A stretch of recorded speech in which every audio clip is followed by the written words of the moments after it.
ฤกษ์เป็นมหามงคลอันยิ่งใหญ่ในวันที่ 12 ตุลาคม 2565 นี้ด้วยขออำนาจคุณพระศรีรัตนตรัยและสิ่งศักดิ์สิทธิ์ทั้งหลายตลอดจนพระสยามเทวาธิราชด้วยอำนาจเดชเดชะเทวาอารักษ์รุกขเทวดาภูมิเทวะพระแม่ธรณีคุณพ่อคุณแม่จงแผ่ไพศาลด้วยบุญแห่งการให้ทานของท่านทั้งหลายจงเป็นพลวะปัจจัยส่งเสริมสนับสนุนให้เศรษฐีใจบุญนายทุนใจดีและผู้มาร่วมงานทุกท่าน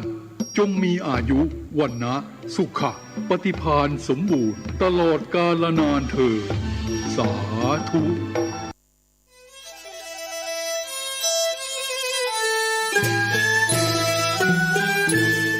ขอเชิญร่วมทำบุญทอดกฐินสามัคคี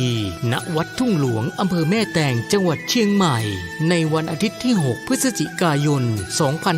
2565 พิธีการดังนี้ 9 นาฬิกาเริ่มพิธีกล่าวองค์การบวงสรวง 10 นาฬิกา 9 นาทีพระสงฆ์เจริญชัยมงคลคาถาห่มผ้าพระธาตุ 10 นาฬิกา 30 นาทีทอดกฐินสามัคคีแด่พระสงฆ์จำพรรษาจำนวน 5 รูปขอเชิญร่วมทำบุญกฐินได้ที่บัญชีธนาคารกรุงเทพสาขาตลาดแม่มาลัยชื่อบัญชีพระอธิการอินคำทิตะปุญโญเลขที่ 458-016-9367 หรือสอบถามเพิ่มเติมได้ที่พระสมศักดิ์ปัญญาวโรโทร 0819196632ข่าวสารเพื่อการประชาสัมพันธ์กำหนดการฟังเทศรายการรถด่วนขบวนพิเศษฤดูกาลเข้าพรรษาปี 2565 จัดโดยคณะสงฆ์จังหวัดเชียงใหม่องค์กรเครือข่ายชาวพุทธจังหวัดเชียงใหม่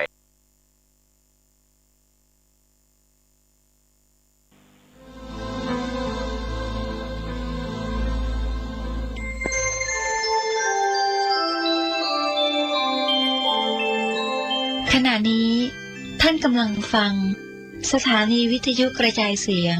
พระพุทธศาสนา FM 104.5 เมกะเฮิรตซ์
จากวัดดับภัยเชียงใหม่สืบสานเวลาผ่าน131 ปีนานไกลวัดพระบาทอุดมรุ่งเรืองงามตาเจ้าน้อยบุญธรรมสาขาหลวงบวงเชียงใหม่ปกครองหัวเมืองฟ้าทุ่มเทแรงกายแรงใจทุกชาติพันธุ์รวมใจรักษา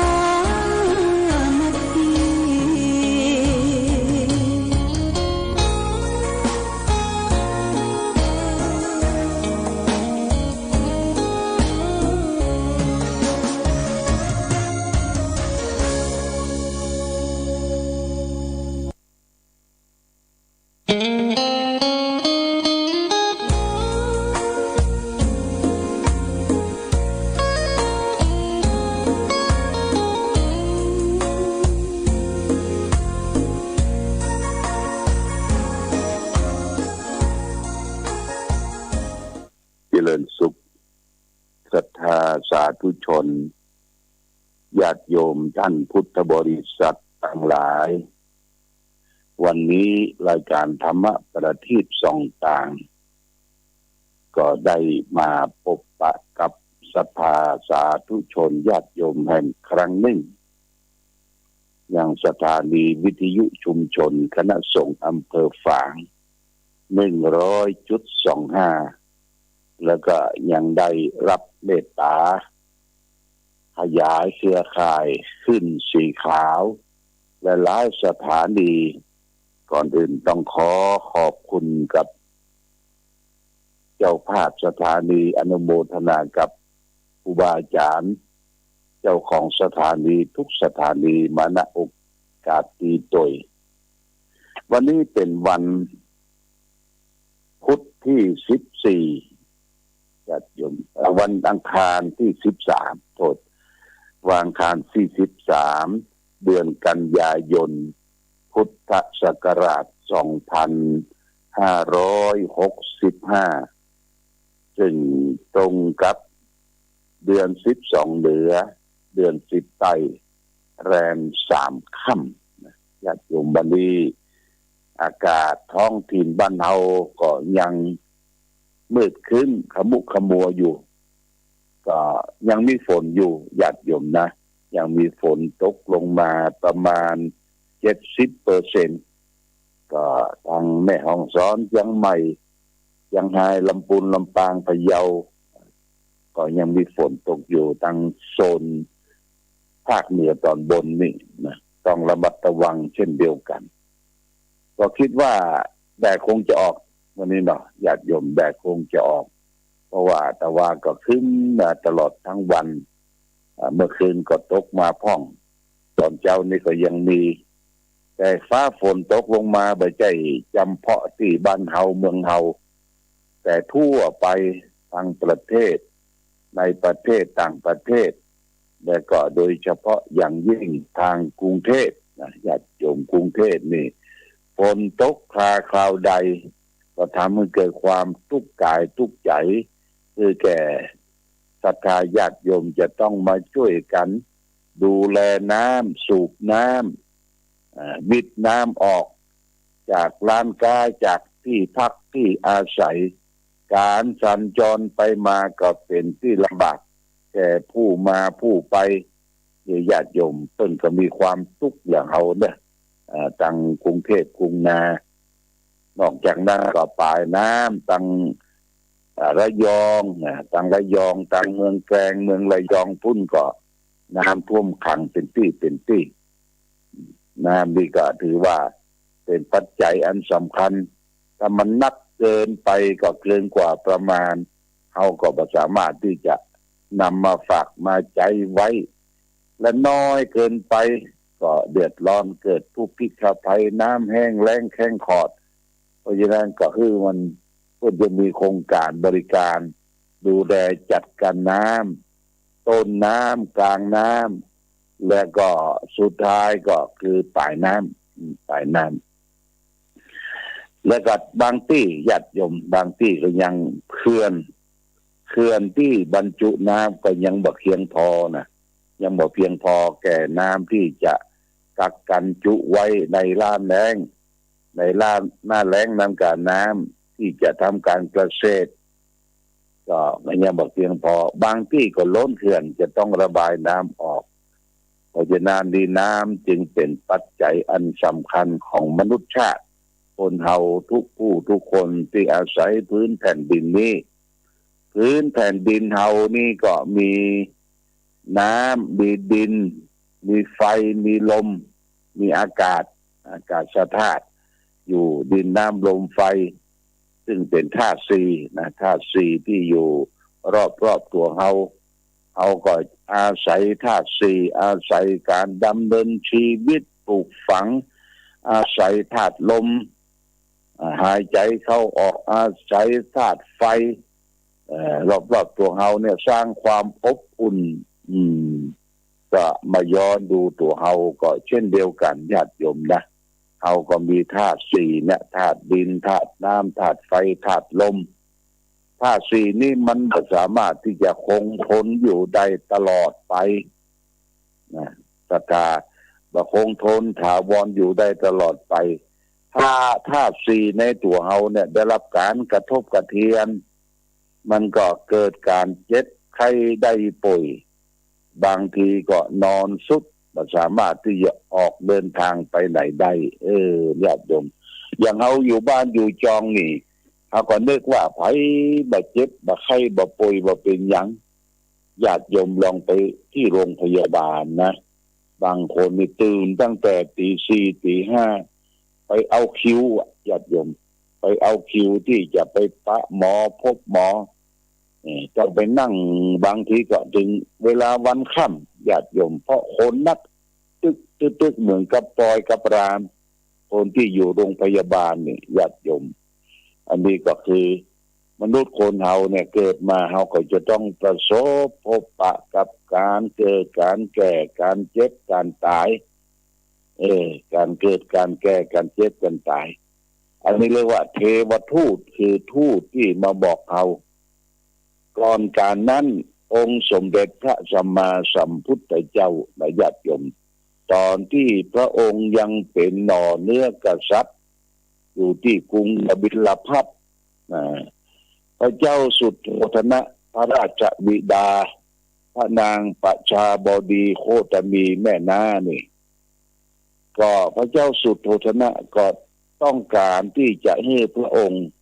ได้เป็นกษัตริย์แทนพ่ออยู่ในกรุงกบิลพัสก็ให้ได้เสพสุขอยู่โลกิยสมบัติ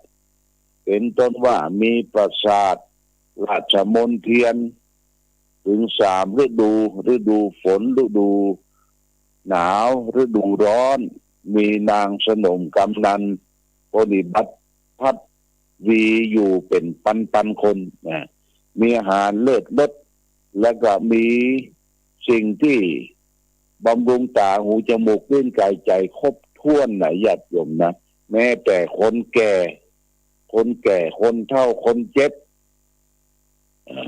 พระเจ้าสุโธทนะเนี่ยบ่ฮื้อลูกของตนเองได้หันก็คือเจ้าชายสิทธัตถกุมารวันหนึ่งเจ้าชายสิทธัตถกุมารมีเหตุอันจูงใจได้ออกจากเมืองเพื่อจะได้ไปประพาสสวนอุทยานสวนดอกไม้มีเหตุจูงใจเทวดาพาไปก็แล้วกันเมื่อออกจากเมืองมีนายสารถีขับรถให้แล้วก็มีข้าทาสบริวารติดตามไปโดยออกจากเมืองเทวดาก็ได้จำแรงแปลงเป็นเทวทูตอะไรว่าทูตทั้ง5ญาติโยมนะให้พระองค์ได้ทอดพระเนตรมีได้ประสบกับแม่มารหรือคนมีท้องมีครรภ์เนี่ยกำลังจะเกิดอยู่ระหว่างทางพระองค์เดินทางต่อไปก็มีคนแก่ญาติโยมไปปะคนแก่ซึ่งบ่เคยหันสักกรรมเตื้อคนแก่นี่นะเพราะว่าอยู่ในเมืองกบิลพัสน่ะหันแต่คนหนุ่มคนสาวไปปะใส่คนแก่โอ้คนแก่หลังค่อมหลังโกเดินเพ่นผ่านไปหมดพระองค์ก็เดินทางต่อไปเทวดาก็จำแรงแปลงเป็นเทวทูตที่พระองค์ได้ทอดพระเนตรมีคนเจ็บญาติโยมพระคนแก่แล้วไปปะคนเจ็บนั้นนอนครวญครางอยู่ระหว่างข้างทางเกิดทุกขเวทนาเจ็บไข้ได้ป่วยพระองค์ก็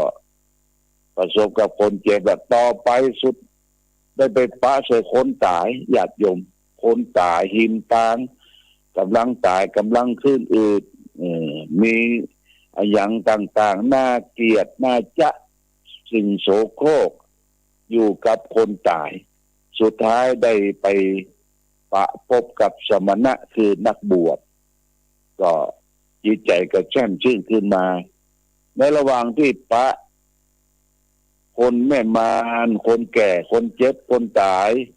พระองค์จิตใจห่อเหี่ยวก็ได้ถามนายสารถีคนขับรถว่าที่เขาได้ปะได้พบได้ทอดพระเนตรเห็นเป็นวันเนี้ยคนเขาจะเป็นอย่างนี้กันทุกคนแม่นก็นายสารถีคนขับรถมาก็บอกว่าเป็นอย่างเนี้ยพระเจ้าข้าบ่มีภัยที่จะหลุดพ้น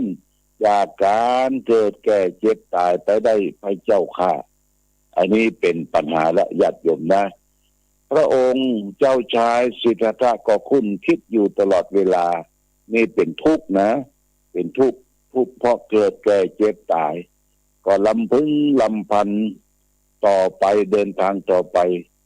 ก็กลับจากที่การประพาสส่วนอุทยานและเข้าในเมืองจิตใจก็คุ้นเครื่องอยู่ตลอดเวลาจะหาหนทางที่จะมาเอาดับทุกข์การเกิดแก่เจ็บตายนี้ได้ติดเตวตูได้จำแรงแปลงนี่พระองค์ได้ทอดพระเนตรวันนี้ประจวบเหมาะที่พระองค์มีอายุพรรษาได้29 พรรษา29 พรรษาก็กำเนิดเกิดราหุลน้อยคือกุมารน้อยขึ้นมาชื่อว่าราหุลกุมารราหุลกุมารราหุลนี่แปลว่าบวงแปลว่านวงก้องให้ติดอยู่อย่างนั้นเสร็จแล้วพระองค์ก็ลำพึงลำพันว่าในโลกเนี่ยมันมีของแก้กัน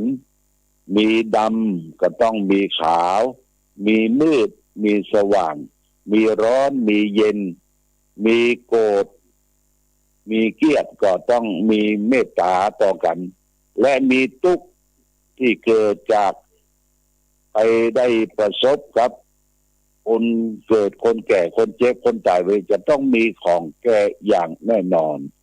เสร็จแล้วพระองค์ก็มาลำพึงลำไพจะหาหนทางที่จะมาแก้การเกิดแก่เจ็บตายนี่ถ้าพระองค์ยังเป็นนอเนื้อกษัตริย์ปกครองราษฎรอยู่ในกรุงกบิลพัสดุเรื่องปัญหาเรื่องต่างๆจิปาทะมันนักญาติโยมนะพระองค์ก็ว่าเขาควรที่จะค้นคว้าหาสัจธรรมคือความจริงแล้วพระองค์ก็ได้สละทุกสิ่งทุกอย่างออกทรงผนวดออกบวชสละที่ตนเองจะได้เป็นกษัตริย์แทนพ่อในกรุงกบิลพัสดุสละราหุลน้อยลูกน้อยสละพระนางยโสธราพระมเหสีทุกสิ่งทุกอย่างได้สละในวันวิสาขบูชาปุรณมีได้ทรงขี่ม้าขาวชื่อว่าม้ากันทกะมีนายชนะออกติดตามออกในเวลากลางคืนออกเมืองกบิลพัสดุญาติโยมออกไปไหนก็คือออกไปสู่ป่าไปถึงฝั่งแม่น้ำเนรัญชลาพระองค์ก็ไปถือที่นั่นก็ไปถือเพศเป็นบรรพชิตคือนักบวชออกบวชเมื่ออายุได้29 พรรษาที่ริมฝั่งแม่น้ำเนรัญชลาแล้วก็บอกคือนายฉันนะเอาม้ากลับเอาม้าปิกนายฉันนะกลับม้าก็ไม่อยากจะปิกจะปอกเสร็จแล้วม้าก็ไม่ยอมกลับเพราะรักเจ้าของก็เลยอกแตกตายม้าก็เลยถึงแก่ชีวิตแล้วก็มีนายฉันนะเอาบริขารเอาเสื้อผ้าเครื่องทรงของท่านได้กลับกรุงกบิลพัสดุบอกว่าพระองค์ได้สละทุกสิ่งทุกอย่างออกทรงผนวดออกบวชแล้วอยู่ที่ป่าที่สิปัตตาอยู่ที่ป่าใกล้แม่น้ำเนรัญชลาไปศึกษากับพระฤาษีสองตนคืออารันดาบทกับอุทธกดาบทเมื่อราชสำนักได้รู้ได้ทราบพระเจ้าสุโธทนะก็เศร้าโศกเสียใจอะไรอาวรณ์ต่อพระองค์เจ้าชายสิทธัตถะแต่พระองค์ทรงสละทุกสิ่งทุกอย่างแล้วออกทรงผนวดออกบวชแล้วก็ยังกำชับว่าสักวันหนึ่งเมื่อได้ตรัสรู้ธรรมรู้แจ้งเห็นจริงในธรรมะจะได้กลับมาสู่เมืองกบิลพัสดุมาเยี่ยมพระปริยุรญาติพระปริยุรญาติก็คือพระราชบิดาพระราชมารดาก็คือพระนางประชาบดีโคตมีในญาติโยมเมื่อพระองค์ได้สละทุกสิ่งทุกอย่างเป็นว่าละตีนตกโตญาติโยมตีนตกโตนี่มันตัง ละเข้าละของละสมบัติพัสถานให้นาป่าตั้งไอยังที่จะได้คิดตนตามตัวเพิ่นละปินโตบ่เอาสักอย่างละไปปั้มเป็นทันบำเพ็ญเพียรธรรมอยู่ที่ในป่าศึกษาอยู่กับพระฤาษีสองตนจนได้ฌานอย่างรู้จบเปตในการศึกษาจากพระฤาษีแต่กับพระฤาษีคือฌานรู้แจ้งเห็นจริงแก่พระสิทธัตถกุมารแต่พระองค์ว่าโอ้นี่ยังไม่ใช่หนทางที่จะดับทุกข์ที่เกิดแก่เจ็บตายได้เตื้อเสร็จแล้วก็ทรงลาพระฤาษีทั้งสองตนเสด็จดันด้นต่อไปผ่านกรุงมคธเมืองราชคฤห์ได้พบกับพระเจ้าพิมพิสารแล้วก็เดินทางต่อไปที่พาราที่เมืองขยาเมืองพุทธคยานะญาติโยมไปถึงที่หั่นมีป่าร่มรื่นมีแม่น้ำไหลเอ่ย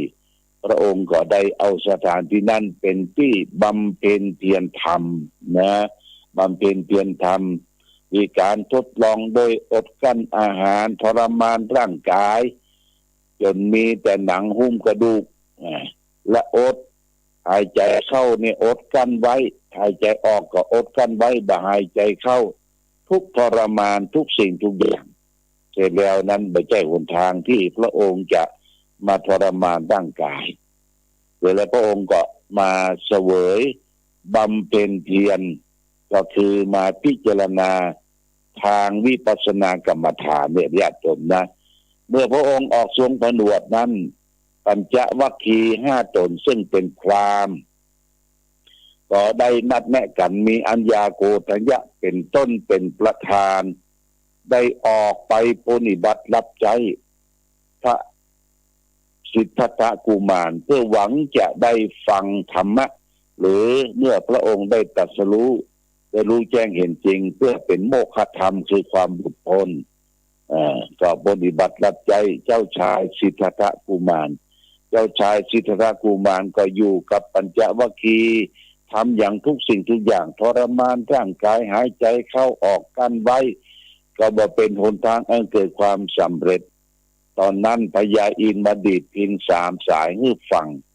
พิณ3 สายนี่พิณสายที่1มันเข่งมันตึงเกินมันก็พุดก็ขาดเนี่ยญาติโยมสายพิณนะพิณ3 สายที่1เนี่ยตึงเกินตึงเกินเข่งเกินกับพุดก็ขาดก็หมายความว่าเมืองการปฏิบัติธรรมของพระองค์ทรมานร่างกายหรือติดกับอัตตกิลมัฏฐานุโยคกิลมัฏฐานุโยคเนี่ยทั้ง2 อย่างมันเป็นหนทางของการดับทุกข์ทำจนกึ่งตึงกับสายพิณตะคุสขาดพระองค์ก็คิดว่าทรมานร่างกายอย่างเนี้ยมันเปล่าประโยชน์นะแล้วก็สายพิณสายที่2คือทางที่มันย่อนมันยานหยาบยมย่อนยานเสียงแบบเพราะสนอโสดสนอหูเสียงดังถาบเหมือนกับเฮาเนี่ยอย่างเฮาย่อนยานขี้เกียจขี้ค้านสันหลังยาวญาติโยมเอาไว้หั่นก่อนแล้วก็ทำแล้วก็เนี่ยพัดวันประกันพรุ่งกันเนี่ยมันย่อนยานก็เป็นทางให้เกิดความสำเร็จได้แล้วพญาอินทร์ก็มาดีดพิณสายที่3มือฟังคือสายที่บยานบักเข่งบักตึงเกินไปคือทางสายกลางนะญาติโยมทางสายกลางทางมักมีองค์8 ประการเมื่อพระองค์ได้รู้จักลักทางของสายกลางแล้วก็จะมาบำเพ็ญเพียรทางจิตใจทางจิตวิญญาณแต่ว่าร่างกายมันมีแต่หนังหุ้มกระดูกแล้วก็จะต้องให้ร่างกายครับใจเนี่ยไปพร้อมกันนะญาติโยมไปพร้อมกันนี่มันสมดุลกันนี่มันบาลานซ์กันก็เลยกลับมาเสวยพระกยาหารเมื่อเสวยพระกยาหารเนี่ยปัญจวัคคีย์5 ตนนะยังไม่ได้บวชเนี่ย ได้ไปสโลนปะใส่ว่าโอ้พระองค์ขายจากความเพียรเวียนมาเป็นคนมากๆเสียแล้วผิดหวังปัญจวัคคีย์นี่ผิดหวังที่จะได้รับฟังธรรมก็เลยปากันนัดแนะบาปฏิบัติรับใจปากันหนีจากพุทธคยานี่ไปสู่ที่ป่าเอสิปัตนะมฤคทายวันเมืองปาราณสีบ่ญาติโยมการที่ปัญจวัคคีย์หนีไปจากพระองค์ก็เป็นการดีนะเป็นการดีต่อไปบ่มีไผมารบกวนจำจี้จำชัยแล้วก็เป็นสักขีพยานว่าที่พระองค์ได้ปฏิบัติไปนั้นเป็นทางผิดเช่นทรมานร่างกายก็ดีอัดกั้นลมหายใจก็ดีหรือติดกับกรรมสุขลิกานุโยคคือติดกับมรรคคุณทั้งห้าก็ดีเนี่ยมันเป็นหนทางอันเกิดความสำเร็จเนี่ยญาติโยมปัญจวัคคีย์หนีไปพระองค์ก็จะกลับมาบำเพ็ญเพียรตั้งใจและกลับมาเสวยพระกยาหารต่อไปอันนี้ก็เป็นเรื่องที่พระองค์จะได้บำเพ็ญบารมีเข้าถึงพุทธธรรมอย่างแท้จริงรู้ทุกอย่างแท้จริงเอาละญาติโยมวันต่อไปพรุ่งนี้ก็มาฟังต่อว่าพระองค์บำเพ็ญเพียรอย่างพ้องที่จะได้ตรัสรู้ธรรมะที่พระองค์ได้ตรัสรู้นั้นคืออย่างเขาก็จะได้นำมาเป็นข้อคิดสะกิดเตือนใจเป็นแนวทางของเราชาวพุทธทั้งหลายในเวลาโอกาสต่อไปวันนี้รายการธรรมะประทีปส่องต่างได้มาพบกับพ่อแม่พี่น้องศรัทธาญาติโยม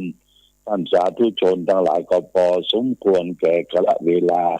ก็ขออำนวยอวยชัยให้พอศรัทธาสาธุชนญาติโยมทุกท่านจะได้มีความสุขความเจริญความรุ่งเรืองความวัฒนาถาวรรายการธรรมะประทีปส่องทางขอลาก่อนขอผู้ฟังจงตั้งมั่นจิตหันษาด้วยธรรมะขององค์พระพุทธาได้นำพาให้เกิดความสุขสงบเย็นขอเจริญพร